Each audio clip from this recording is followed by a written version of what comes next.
the border issue and how it plays a role in how we vote. Mark Cuban talked about this. I want you to hear. Mark Cuban he's a supporter of Vice President Harris, been on the campaign on the stump for her, and was doing an interview and was talking about his thoughts on the Biden-Harris administration and the border issue. Here's my opinion. I'm not speaking for the campaign with this. Yeah. I thought their hearts were too big when Joe came into office, that they didn't know how many people would cross the border, and it got away from them.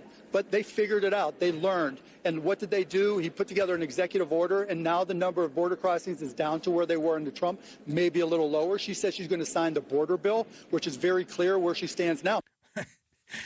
Again, that is a political view of the border. They just had their hearts were too big. That's what was wrong. Their hearts were too big.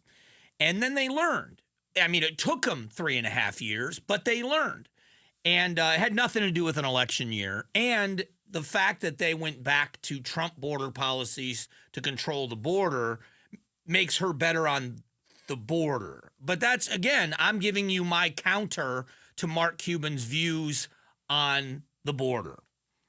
There's another story that I found interesting. President Trump's plan to deport millions of immigrants would cost hundreds of billions, according to CBS News. A former president is doubling down last week in Pennsylvania, saying that he would get these people out and deport them rapidly. In Aurora, Colorado, he said he would rescue Aurora and every town that's been invaded and conquered. According to the analysis, apprehending and deporting just 1 million people could cost taxpayers $20 billion. Deporting 11 million people over 4 years would cost more than 20 times what the nation has spent a year over the past 5 years. The question I have is this. Well, there's two questions. If we're talking just purely economics, because this CBS analysis isn't about what's right. It's not about right and wrong. It's just about cost. What has illegal immigration cost America so far? That also has to be asked. So CBS News talks about this, what it could do to the GDP. Mass deportations of this kind could also lead to a loss of as much as 6.8% of the United States' annual gross domestic product, or more than $1 trillion.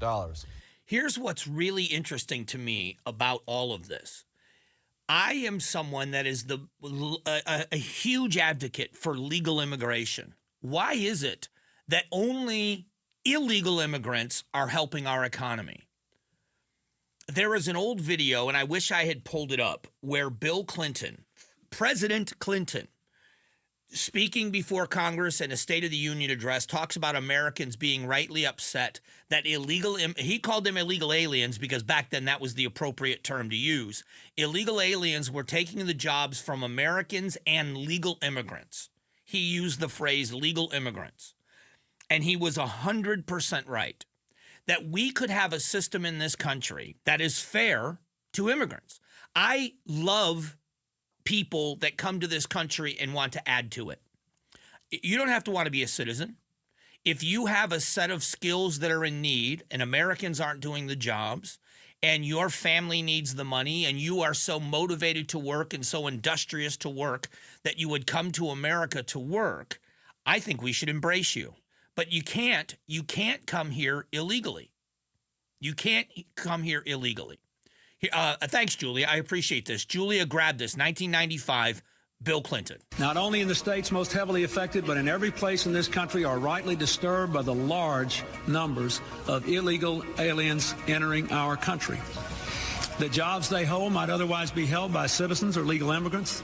The public service they use impose burdens on our taxpayers.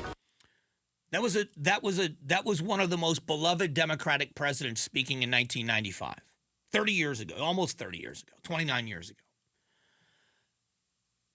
We can have a system just because we are saying you can't come here illegally, and if you do come here illegally, you can't stay here.